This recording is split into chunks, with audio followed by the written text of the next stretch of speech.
Some truths, they aren't meant for us. They're supposed to stay buried, deep under stone and dirt, just guarded by dust and time. But I'm telling you this because I have to, because I found one of those truths. It all boils down to this one simple, impossible fact. It's a confession, really, the key to everything. Our family isn't human. We are flesh constructs made in a basement.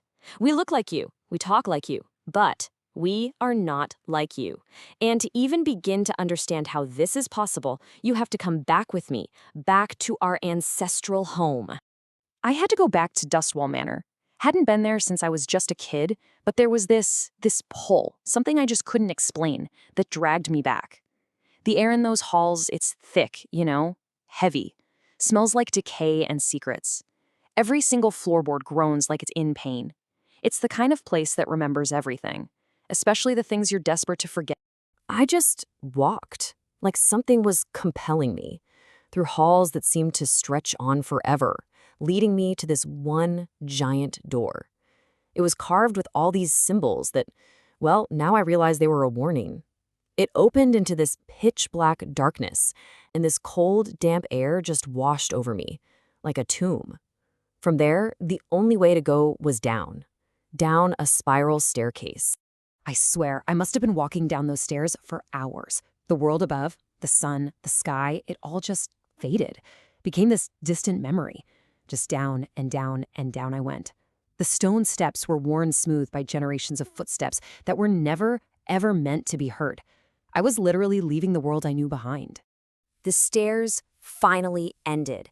I was in this vast underground chamber, a laboratory it looked like, lit by this sickly green glow coming from something. So what did I find down there, in the dark, at the very heart of my family home? I saw vats, these huge glass containers filled with this murky, bubbling fluid, and inside each one, a shape was growing, a human form. I saw these shrouded figures. I have no idea if they were men or something else, hunched over workbenches, meticulously building bodies out of clay and wet mud. And then, oh God, then I saw it, lying on a slab, an unfinished shell, a construct, with my own face staring blankly back at me. And in that one instant, a word from some forbidden book I must have read once, it slammed into my mind. It explained everything. Homunculus. The definition is so simple. An artificial human, sculpted from inanimate matter and given life through alchemy. The reality of it is that's what I was. That's what we all were. This wasn't just my secret. No, it was the secret of the entire Whitmore lineage. A lie, a carefully constructed lie that spanned generations. My parents, my grandparents, all my ancestors. None of us were born. We were all made, forged in this lightless basement to serve a single ancient purpose. And then a memory came flooding back, one I must have suppressed for years. My grandfather, in his final days, he pulled me aside. He peeled back the skin of his cheek, and there was nothing underneath. No muscle, no tissue. My grandfather showed me his face. It was just taut skin pulled over bone, a mask, a construct that was starting to fail.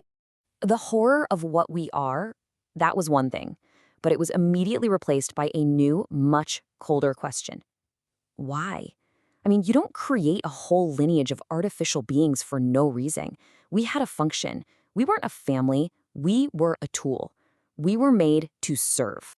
And who do we serve? Well, his portrait hangs over the entire laboratory. It's the only thing in the room that feels truly alive. The eyes, I swear they follow you. And the painted smile, it seems to shift and writhe in that awful green light. Our creator, our master, Sir Isaac Whitmore. He's been dead for centuries, or at least that's the story. But his will is imprinted on this house, on our very being. It's in our blood, or whatever alchemical fluid it is that flows through our veins. And so I'm left with one final, terrifying question that I now have to answer. If we were made to serve him, what happens when we disobey?